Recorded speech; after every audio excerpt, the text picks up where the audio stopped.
But the value for this show is great for startups, young entrepreneurs who want to express themselves, exchange views, exchange ideas. Hopefully I've inspired a few people. And as I said to them, I don't want anybody to give up, carry on going. It has been an amazing experience. The crowd has been really attentive, really focused on coming to support the exhibitors, asking really good questions. We've had so much participation. This is the first time that we're exhibiting at the business show.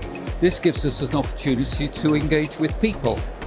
People are what make a business work. There's no substitute for face-to-face interaction, and there are a huge diversity of people from all sorts of different walks of life, different companies, different levels in those companies that are here at the show. We've been here for the last 8 years, and it's absolutely fantastic opportunities for us to meet a great variety of businesses from all across the UK, and hopefully we'll continue here for many more years to come. The thing about a show of this size and scale is you get to meet a lot of people, you get a lot of networks, you learn a lot as well.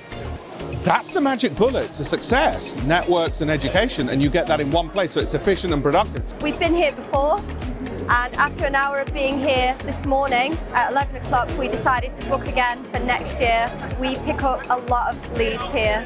We've got lots of new customers, we've met lots of lovely new people, and we are growing our business with the business show. With being at the business show is that you really get to connect with your audience. You get to speak to them, you get to find out what they think about your product or your service, and even ways that you can improve it. Being the biggest business show in the UK, the Great British Business Show, has given us the platform to allow us to effectively make ourselves heard and to be introduced into the UK market. Everybody here is passionate about their work, passionate about their businesses. This has been a thriving place for me. I've already made so many connections. It's been an incredible day. We've networked, we've delivered business, we've met new clients. What an incredible day for us all. We're really happy with how the show's gone. There's been loads of visitors, all of our exhibitors are happy, and thank you to all our sponsors. We can't wait to see you next year.